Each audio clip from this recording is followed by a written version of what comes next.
তিন ধরনের মানুষকে প্রশ্ন ছাড়াই জান্নাত দিয়ে দেওয়া হবে। প্রিয় ভাই ও বোনেরা, সেই তিনটি গুণ আপনার মধ্যে থাকতে পারে, সেই তিনটি গুণ আমি অর্জন করতে পারি, তাহলে আল্লাহ তাআলা হাশরের ময়দানে কোনো প্রশ্ন ছাড়াই আপনাকে আমাকে জান্নাতুল ফিরদাউস দান করে দেবে। সুবহানাল্লাহ। আমার প্রিয় ভাইয়েরা, এই তিনটি গুণ আমরা জানার চেষ্টা করব।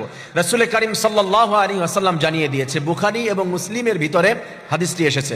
রাসূলুল্লাহ সাল্লাল্লাহু আলাইহি ওয়াসাল্লাম জানিয়ে দিয়েছেন, 70,000 মানুষকে আল্লাহ রাব্বুল আলামিন কোন প্রশ্ন ছাড়াই জান্নাত দান করে দিবেন। সেই 70,000 মানুষের ভিতরে আল্লাহ তাআলা কাদেরকে রেখেছেন?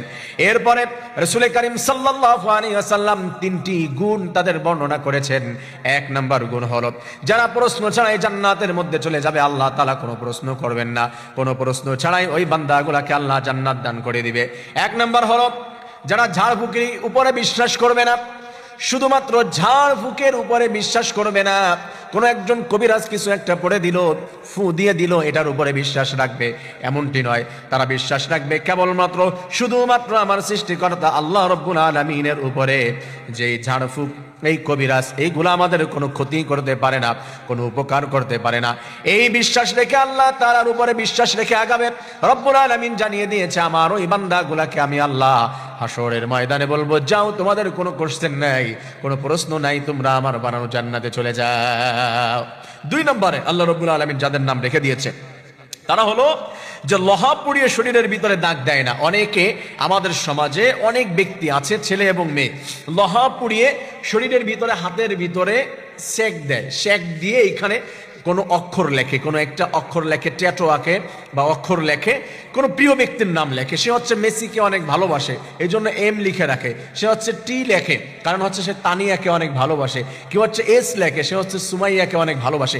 এই যে কাজগুলো রয়েছে কিছু কিছু মানুষের, যে লোহা পুড়িয়ে শরীরের ভিতরে এইখানে এইখানে বুকে, যে কোনো জায়গায় XYZ যে কোনো জায়গায় দাগ দিয়ে, লোহা পুড়িয়ে যারা দাগ দেয়, আল্লাহ রাব্বুল আলামিন বলেছে তারা জান্নাতে যেতে পারবে না।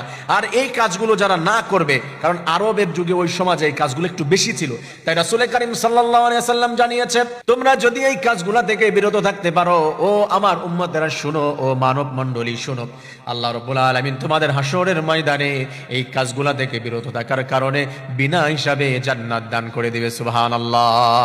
কারণ আল্লাহ রাব্বুল আলামিন যাকে ইচ্ছা তাকে ক্ষমা করে দেয়, যাকে ইচ্ছা তাকে হিদায়াত দান করে, যাকে ইচ্ছা তাকে জান্নাত দান করে দিবে। আল্লাহ রাব্বুল আলামিন তিন নম্বরে যাদের কথা বলেছেন, তারা হলো সর্বাবস্থায় আল্লাহ রাব্বুল আলামিনের উপরে ভরসা করে। কোন লোহার উপরে, কোন কবিরাজের উপরে, কোন তাবিজের উপরে তারা ভরসা রাখবে না, আল্লাহর উপরে ভরসা রাখবে। তারা বলবে, ওয়া তাওয়াক্কাল আলাল্লাহ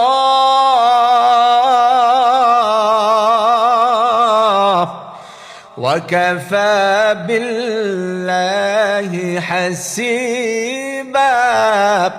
রব্বুল আলামিন বলছে, বান্দা, ওয়া তাওয়াক্কাল আলাল্লাহ, আল্লাহ রব্বুল আলামিনের উপরে তাওয়াক্কুল করো, ভরসা করো, ডিপেন্ড করবে শুধুমাত্র আল্লাহ তাআলার উপরে। বান্দা, এই কাজ যদি তুমি করতে পারো, ওয়াকাফা বিল্লাহি হাসিবা, ওই রব্বুল আলামিন, ওই রব, ওই তোমার আল্লাহ তোমার সব কিছু সলভ করার জন্য, তোমার সব দেওয়ার জন্য, সমস্ত ব্যবস্থা করার জন্য রব্বুল আলামিন তোমার জন্য তখন যথেষ্ট হয়ে যাবে। সুবহানাল্লাহ। তার উপরে ভরসা করো, কোনো কিছুর উপরে, টাকার উপরে নয়, নেতার উপরে নয়, মা বাবার উপরে নয়, আত্মীয় স্বজন, ফ্রেন্ড সার্কেল, কারো উপরে নয়, সৃষ্টিকর্তার উপরে ভরসা করো, সে তোমার জন্য ইনাফ হয়ে যাবে প্রত্যেকটি বিষয়ের উপরে। আল্লাহ রাব্বুল আলামিন এই যে তিনটি গুণ আমরা এক্সপ্লেইন করলাম, তিনটি গুণ শেয়ার করলাম, রব্বুল আলামিন এই তিনটি গুণ আমাদেরকে সবাইকে অর্জন করে হাশরের ময়দানে যেন আমরা দাঁড়াতে পারি। আল্লাহ তাআলা যেন বলে, এরে বান্দা, তুই এই কাজ করেছিলি, রে বান্দি, তুই আমার এই বিশ্বাস রেখেছিলি, যা, আজকে তোকে কোনো কোশ্চেন করা হবে না, without question you go to my Jannat, তুমি যাও, আমার জান্নাতের ভিতরে চলে যাও। সুবহানাল্লাহ। আমার প্রিয় ভাইয়েরা, আল্লাহ তাআলা আমাদেরকে এই গুণগুলি অর্জন করার তৌফিক দান করুন। আমিন।